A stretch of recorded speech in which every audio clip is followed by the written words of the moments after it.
அக்னீஸ்வரன், இந்த ஒரு பயணம் அப்படிங்கிறது வந்து தமிழ்நாட்டுக்கான தொழில் முதலீடுகளை ஈர்ப்பது, அதை தாண்டி டெக்னாலஜி உள்ளிட்ட அம்சங்களை கொண்டு வருவது அப்படின்னு ஒரு முயற்சி எடுத்தா அடுத்த தலைமுறைக்கு ஏதோ ஒரு வகையில் அது பயனளிக்கும் அப்படிங்கிறத ஆராய வேண்டாமா? அதை முழுமையாக அப்படி புறந்தள்ளி விமர்சனத்துக்கு உள்ளாக்குறதுங்கிறது சரியா இருக்க முடியுமா? சார், அனைவருக்கும் வணக்கம். அதாவது சார், முழுமையாக யாரும் புறந்தள்ளலை. ஆனால் சுதந்திர இந்தியாவில் ஒரு நாட்டினுடைய முதலமைச்சர் 4 முறை வெளிநாடு முதலீட்டாளர் ஈர்ப்புக்கு போகிற போது அதனுடைய கேள்வி எழுப்பப்படுகிறது அப்படின்னா, நண்பர் ராஜீவ்காந்தி சொல்லுவது திராவிட முன்னேற்ற கழகத்தினுடைய கருத்து. நீங்க கேள்வி கேட்டீங்கன்னா அரசினுடைய கருத்தாவும் அவர் ரிஃப்ளெக்ட் பண்ணுவாரு. திமுக தான் தமிழக அரசு. சரி, அப்ப ரெண்டு ஒன்று தான் ஆட்சி. ஆனா தமிழக அரசு வேற, திமுக வேற. அவங்க பல நிலைகளை சொல்லியிருக்காங்க. அதனாலதான் தேநீர் அரசு போச்சு, கட்சி போகல, அது வேறு விஷயம். சரி, இப்ப நான் அதுக்குள்ள வரல. இப்ப நான் கேட்பது, எந்த ஒரு தமிழ்நாட்டினுடைய முதலமைச்சர் அவர்களும் தொடர்ந்து 4 முறை போனதாக சரித்திரம் இல்லை. போக கூடாது இருக்கா? நான் அப்படி சொல்லலையே, போனதாக சரித்திரமில்லை. ஆனால் செல்வி ஜெயலலிதா அம்மா அவர்கள் வெளிநாடுகளில் இருந்து இங்கு முதலீட்டாளர் மாநாட்டை நம்ம நந்தம்பாக்கத்தில் நடத்தி, இப்போ இங்க அதான் இங்க 2 மாநாடு, வெளியில வந்து 2 மாநாடு. அதுதான் இப்படி மாநாட்டுகள் நடத்துவது என்பது நடத்தக்கூடாதுன்னு சொல்றதுக்கு அந்த அளவுக்கு நான் இது கிடையாது. செய்தித்தாள்களை தினமும் படிச்சுட்டு வந்து தான் நாங்கெல்லாம் பேசுறோம். ஆனாலும் ஒரு வேண்டுதல் என்னன்னு கேட்டீங்கன்னா, நீங்கள் தொடர்ந்து வெள்ளை அறிக்கை அப்படின்னு கேட்டாலே தமிழ்நாட்டுடைய மாண்புமிகு முதலமைச்சர் என்ன சொல்றார்? வெள்ளை அறிக்கை கொடுங்க அப்படின்னு கேட்டதுக்கு என்ன சொல்றாருன்னா, இல்ல இப்ப நாங்க வெளியுறவுமையா முடிந்த பிறகு அறிக்கை கொடுக்கப்படும், இப்ப இடையில பண்ண முடியாது, அது வந்து மற்ற மாநிலங்களுக்கு உகந்ததாயிடும், போட்டி நிறைந்த உலகம், அதனால அவங்களுக்கு விட்டு கொடுத்துட முடியாது அப்படிங்கிற அர்த்தத்துல சொல்லிட்டு இப்படி ஒரு பேட்டியை கடந்த முறை அம்மையார் செல்வி ஜெயலலிதா அவர்கள் பத்திரிகை செஞ்சு கொடுத்துருப்பாங்களான்னு கேள்வியோடு முதல் கட்ட கருத்து தானே பேசுறாங்க. அதாவது இப்போ வந்து நம்ம ராஜீவ்காந்தி அவர்கள் நான் பேசினா கூட அது ஒரு டிஃபமேஷன் கேஸை போடுவார்னு நினைக்கிறேன். ஏன்னா பார்த்துக்குங்க, இதெல்லாம் எனக்கு என்ன ஞாபகம் அப்படி இல்லை, வெள்ளை அறிக்கைனா நாங்கள் வெள்ளை அறிக்கை கொடுக்க முடியாது, வெள்ளரிக்காவும் கொடுக்க முடியாதுன்னு ஒரு ஸ்டேட்மெண்ட் கடந்த காலத்தில் வந்துச்சு, உங்களுக்கு நினைவூட்டுறேன். இல்ல, நான் கேட்பது, நான் சார் வெள்ளை அறிக்கைக்குள்ளேயே போல. தமிழ்நாட்டினுடைய மாண்புமிகு முதலமைச்சர் வெள்ளை அறிக்கை பாலாஜி அப்படி ஒரு ஸ்டேட்மெண்ட் சொன்னாரு, அது நினைவு. நாட்டினுடைய முதலமைச்சர் திரு எடப்பாடி பழனிசாமி அப்படி சொல்லவில்லை. ஆகவே நான் எப்படி பார்க்கிறேன்னா, ஒரு அமைச்சரா திரு எடப்பாடி பழனிசாமி அவருடைய பயணமும் முக்கியமானது தமிழ்நாட்டுக்கு. அவர் முயற்சிகள் எடுத்திருக்கலாம், அதுல என்ன கன்வர்ஷன் வந்துச்சுங்கிறதுலாம் ரெண்டாவது. ஆனா முயற்சி முக்கியம்னு ஒன்று இருக்கு இல்லையா, அந்த அடிப்படையில் கேட்கிறேன். இப்போ ஒரு முதலமைச்சர் வெளிநாடுகளுக்கு 4வது முறை இல்லை 6வது முறை கூட போட்டோம், அதுல என்ன தப்பு இருக்குன்னு நினைக்கிறீங்க? முதலீடுகளை ஈர்ப்பது 6வது முறை கூட போகட்டும், எத்தனை முறையும் போட்டு சார். அதனால் எங்கள் தமிழ்நாட்டு இளைஞர்களுக்கு என்ன எதுவுமே இல்லை, விலைவாசியும் கூடுது. இப்ப நான் சொல்ல வரேன், இப்ப உங்களுடைய நோக்கத்துப்படியே வந்தா பிற மாநிலத்துக்கு போகும்ன்றீங்களே, பிற மாநிலத்துக்கு போனாலும் அதை தன்வசம் இழுத்து கொண்டு வருவதானே இது. ஆனா நீங்க என்ன சொல்றீங்கன்னா, அப்படி பார்த்தா பிற மாநிலத்துக்கு போயிருச்சு, தமிழ்நாட்டில் இந்தியாவில் வெளிநாட்டு முதலீடை தமிழகம் தான் முதலில் இருக்கிறதா? இதுக்கு முன்னாடி 3 மாநிலங்கள் இருக்குதுல. இப்ப அதற்காக இல்லை, நாங்க கேட்டதற்கு அதத்தான் சொன்ன, முதல்ல 3 மாநிலங்கள் இருக்குன்னு தான் சொன்னேன். நீங்க பேசுறதுல ஏத்து பதில் கொடுத்தோம்னு ரன்னிங் கமெண்ட்டுக்கு நான் தயார் இல்ல, அவ்வளவுதான். என்ன பேச விடுங்க முதல்ல. நீங்க பேசும்போது நாங்க கை கட்டி கேட்டுட்டோம், தயவுசெய்து நீங்க அமைதியா இருங்க. இப்ப நான் கேட்பது, நீங்கள் அதை வெளியிடுவதில் என்ன உங்களுக்கு அவ்வளவு ஒண்ணு. இரண்டாவது விஷயம், இவங்க சொல்றாங்க சார், எந்த நிறுவனத்தை எல்லாம் இவர்கள் அமெரிக்காவில் ஒப்பந்தம் போட்டாங்களோ அந்த நிறுவனங்கள் எல்லாம் இந்தியாவில் இருக்கிறது, அநேக நிறுவனங்கள். இப்ப நாங்க கூகுள் கேக்குறோம்ல, நீங்க கூகுள்ல சொல்றீங்கல்ல, கூகுள்ல இங்க நீங்க பெங்களூர்ல இல்லாததை இங்க கொண்டு வர போறீங்க. உங்களுடைய லட்சியமே என்னன்னு கேட்டீங்கன்னா, 20 லட்சம் பேருக்கு இந்த AI அப்படின்ற திட்டத்தின் கீழ நுண்ணறிவு இதெல்லாம் கொண்டு வர போறேன்றீங்க. சரி, ரைட்.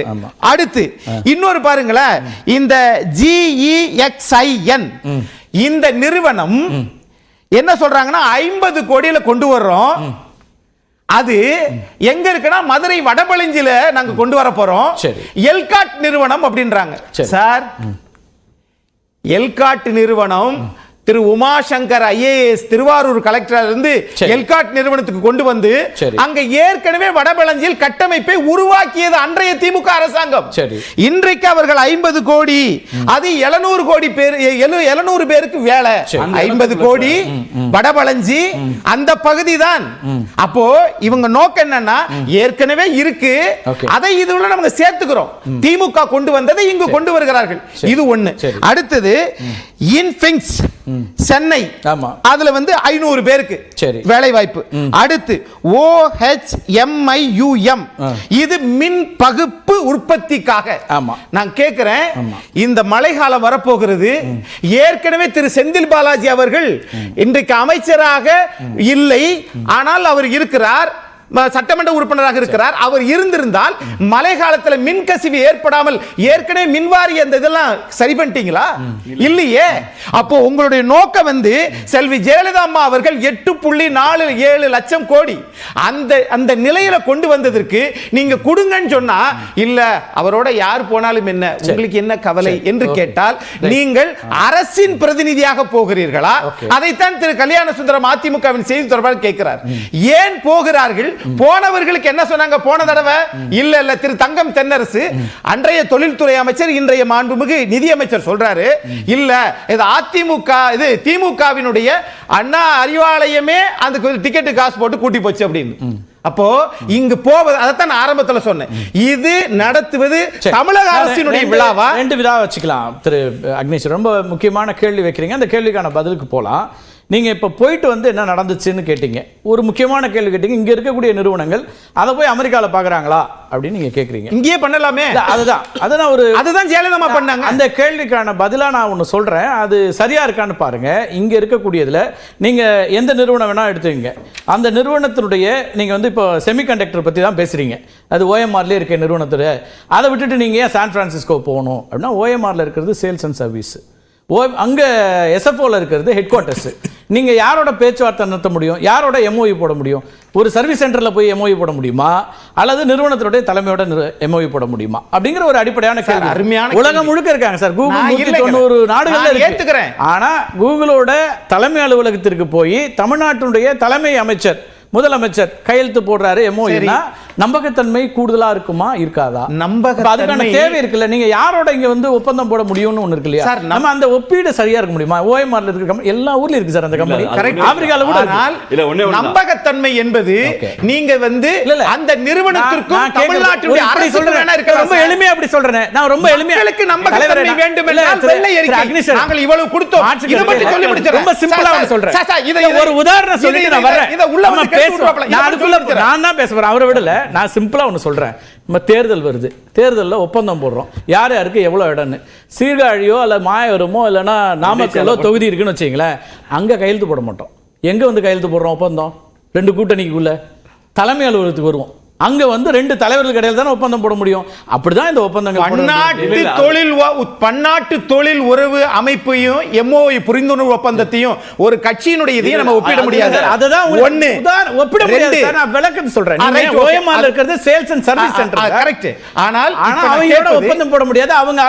அவங்க ஒப்பந்தம் போடக்கூடிய அதிகாரம் பெற்றவர்கள் ஏற்கனவே போயிட்டு வந்தீங்களே ராஜீவ் காந்தி, ஒரு நிமிஷம் நான் சொல்லி முடிச்சறேன்.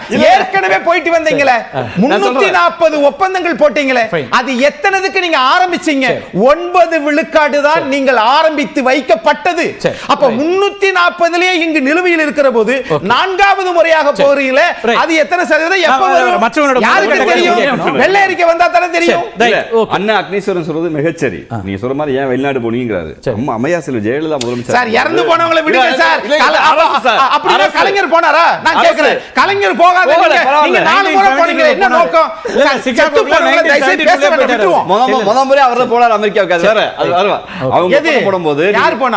கலைஞர் 1972 போனார். இருக்கட்டும், எம்ஜிஆர் அவர்கள் 1974 போனாங்க. நடப்பு காலகட்டத்தில் 2019 எடப்பாடி பழனிசாமியும் போனார்.